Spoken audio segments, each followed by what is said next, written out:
Beautiful people, this man you're looking at is a 20-year-old man from Chikon local government area of Kaduna State. One day, he opened his TikTok app and saw this native doctor and he started a conversation with him. He told the native doctor he wanted to be wealthy. The native doctor listed items he will use to prepare soup for cleansing for him. He told him he needed those items as soon as possible. So Jeremiah contacted his friend Barnabas, who is 24 years old. His full name is Barnabas Olubenga.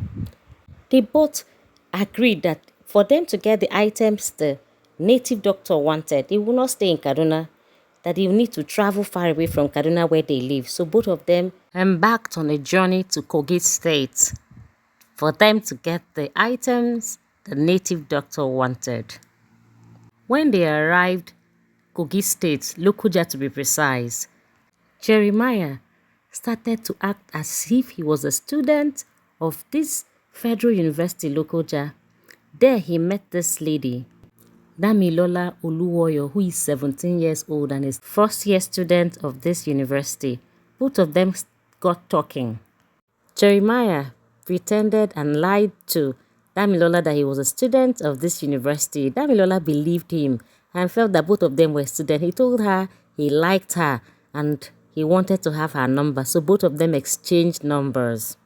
When Damilola got home, Jeremiah chatted her up, and in that conversation they agreed on the day they were going to meet, which will be on the 7th of September 2024. After Damilola finished her exams that day, Damilola met with Jeremiah. They both walked down to Jeremiah's house. Before Damilola came, Jeremiah had bought Sprite and he mixed it with this substance you see here.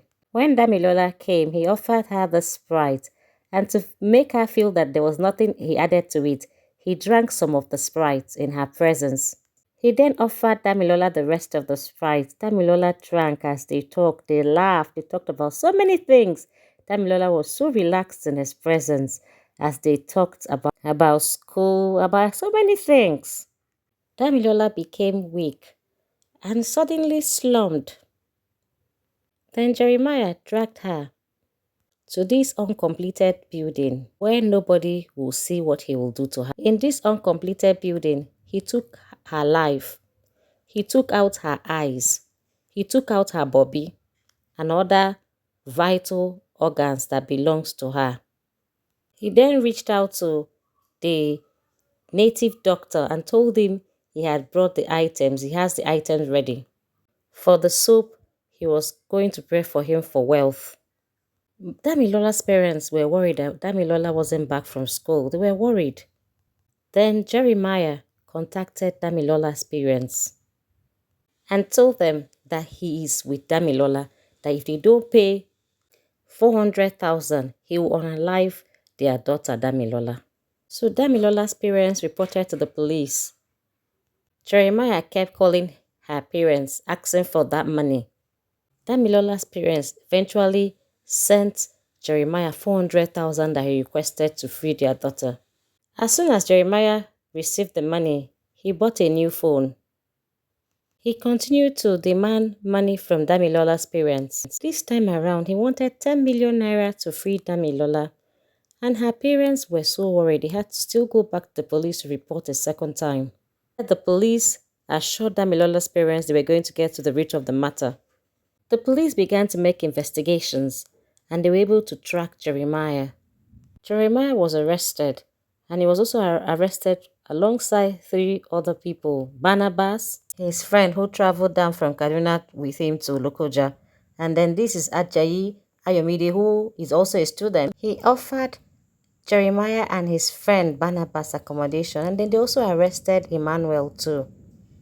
Beautiful people, you have heard what happened to Ayomide and what Jeremiah Paul did to Ayomide, who is not even a student but pretended to be a student.